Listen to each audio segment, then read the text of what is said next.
Hi friends, నేను మీ సీతా మహాలక్ష్మి. ఈనాటి కథలకి స్వాగతం. ఈరోజు మనం అవసరం అనే చందమామ కథని చెప్పుకుందాం. సోమయ్య అనేవాడు వంటలు బాగా చేయగలడు, కానీ వాడు మహా తిక్క మనిషి.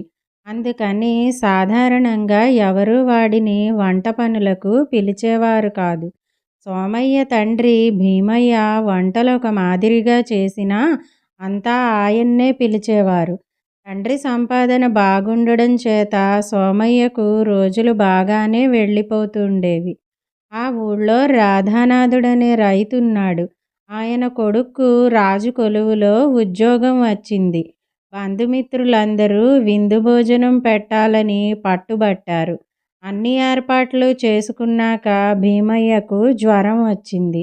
ఇక తప్పనిసరై సోమయ్యను వంటకు పిలిచాడు రాధానాథుడు. సోమయ్య వంటశాలలో ప్రవేశిస్తూనే వంటపాత్రలు చాలవని, దినుసులు బాగాలేవని, కట్టెపుల్లలు మండే రకం కావని వంకలు పెట్టి రాధానాథుణ్ణి నానా మాటలు అన్నాడు.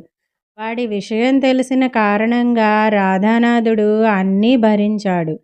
స్వతహాగా రాధానాథుడు ఆత్మగౌరవం కల మనిషి.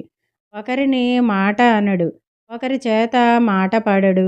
కానీ తప్పనిసరి పరిస్థితుల్లో ఆయన సోమయ్య అనే మాటలన్నీ భరించాడు. లేకుంటే విందు అబాసవుతుంది గనక. వంట మధ్యలో సోమయ్య విసుక్కుంటూ రాధానాథుణ్ణి పీనాసి అన్నాడు. దానికి రాధానాథుడు, బాబూ, మీ నాన్న ఇచ్చిన జాబితా ప్రకారమే అన్నీ తెప్పించాను. నీకేం కావాలో చెప్పు, ఆ ప్రకారం చేస్తాను అని వినయంగా చెప్పాడు. అసలు వంటకు మా నాన్నను పిలవడమే పేనాసి లక్షణం. ఆయన వండితే తినడానికి పదార్థాలు చాలు, కానీ నేను వండానంటే విందుకు వచ్చిన వాళ్ళు రుచి కొద్దీ మరీ మరీ తినేస్తారు. అందువల్ల రెట్టింపు పదార్థాలు కావాలి, అర్థమైందా అంటూ ప్రారంభించిన సోమయ్య అదే స్థాయిలో వంట చేస్తున్నంతసేపు అరుస్తుంటే మధ్యలో ఒకసారి రాధానాథుడు, బాబూ, నువ్వేమడిగితే అది చేస్తున్నప్పుడు కూడా ఆ సణుగుడెందుకు అని మెల్లగా మందలించబోయాడు. నాకు ఇలాగే అలవాటు, ఇష్టం లేకపోతే చెప్పు, ఇప్పుడే వెళ్ళిపోతాను అన్నాడు సోమయ్య. రాధానాథుడు వాడిని బ్రతిమాలుకుని పని పూర్తి చేయించుకున్నాడు. అయితే వంటలు మాత్రం అద్భుతంగా కుదిరాయి. వచ్చిన వాళ్ళు విందు భోజనాన్ని అపరిమితంగా మెచ్చుకుని మరీ వెళ్ళారు. రాధానాథుడు సోమయ్యకు అన్నదానికంటే ఎక్కువ డబ్బిచ్చి పంపాడు. కానీ సోమయ్య ప్రవర్తన గురించి రాధానాథుడి బంధుమిత్రులందరిలోనూ ప్రచారమైపోయింది. వంటల సంగతి ఎలా ఉన్నా రాధానాథుడిలా ఓర్పు ప్రదర్శించడం కష్టమని ఊరంతా చెప్పుకున్నారు. కొంతకాలానికి భీమయ్య చనిపోయాడు. సోమయ్యకు రోజు గడవటం కష్టమైంది. వంటలు చేసుకుని డబ్బు సంపాదించాలంటే వాడి గురించి తెలిసి ఎవ్వరూ పిలవడం లేదు. ఇలాంటి పరిస్థితుల్లో సోమయ్య రాధానాథుడి ఇంటికి వెళ్ళి, అయ్యా, తమరింట్లో వంట మనిషి అవసరం ఉన్నట్లు తెలిసింది, నాకు అవకాశం ఇప్పిస్తారా అని అడిగాడు. రాధానాథుడు సాలోచనగా, నా భార్యకు అనారోగ్యంగా ఉంది, కొంతకాలం పాటు వంట మనిషి అవసరమే నాకు, కానీ నేను ఎక్కువ జీతం ఇచ్చుకోలేను. నువ్వు జమీందారింట్లో చేరావంటే బోలెడు జీతం ఇస్తారు, అక్కడకు వెళ్ళు అన్నాడు. సోమయ్య, జమీందారింట్లో వంట మనిషి అవసరం ఉన్నట్లు నేను విన్నాను, కానీ అక్కడ తప్పు చేస్తే కఠిన శిక్షలుంటాయని తెలిసింది, అందుకని భయపడుతున్నాను అన్నాడు. తప్పు చేస్తే ఎక్కడైనా కఠిన శిక్షలుంటాయి, అందుకే తప్పు చెయ్యకూడదు అన్నాడు రాధానాథుడు.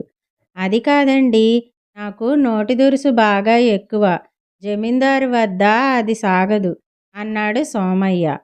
రాధానాథుడు ఒక్క క్షణం ఆగి, నీ నోటి దురుసు సంగతి అలా ఉంచు, జమీందారు చాలా మంచివాడు, ఉత్త పుణ్యాన ఎవరినీ పల్లెత్తు మాట అనడు, బీద గొప్ప భేదం లేకుండా అందరినీ గౌరవిస్తాడు. నాకైతే నోటి దురుసు ఎక్కువ, అస్తమానం తిడుతుంటాను. నువ్వు మాట పడగలవా అని అడిగాడు. దీనికి సోమయ్య ఆశ్చర్యపోతూ, తమకు నోటి దురుసా? నేను నమ్మను. మీరు చేసిన విందు రోజున నేనేమన్నా ఓర్పుతో సహించారు. విందుకు వచ్చిన వాళ్ళందరూ మీ సహనాన్ని మెచ్చుకున్నారు. అది నేను మరువగలనా అన్నాడు. అప్పుడు నీ నోటి దురుసును నా అవసరం భరించింది. ఇప్పుడు నీ నోటి దురుసు భరించేటంత అవసరం నాకు లేదు. నా నోటి దురుసును భరించేటంత అవసరం నీకుంటే వచ్చి నా వద్ద పనిలో చేరవచ్చు. లేదా వేరే చోటుకి వెళ్ళు. నేను నోటి దురుసును సహించను. పైగా నిన్ను ఇష్టం వచ్చినట్లు తిడతాను అన్నాడు రాధానాథుడు. అప్పుడు సోమయ్య వచ్చే దుఃఖాన్ని ఆపుకుంటూ చేతులు జోడించి, అయ్యా, ఈ క్షణం వరకు నేను ఇతరుల మంచితనాన్ని ధర్మబుద్ధిని గ్రహించలేనంత మూర్ఖుడుగా బ్రతికాను. నేను చేసిన దానికి మీరు ఛీ ఛా అని ఈసడించకుండా మెత్తగా బుద్ధి చెప్పారు. ఇప్పుడు నన్ను వంటవాడిగా పెట్టుకున్నా లేకపోయినా మీ ఉదార గుణాన్ని మాత్రం మరువలేను అన్నాడు. సోమయ్యలో వచ్చిన మార్పుకు సంతోషించిన రాధానాథుడు వాడికి తన ఇంట్లో పని ఇచ్చాడు.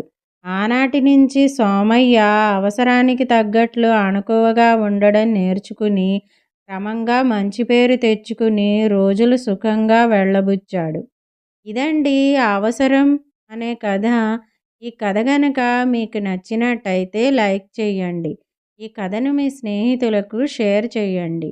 కథపై మీ అభిప్రాయాన్ని కామెంట్ రూపంలో తెలియజేయండి.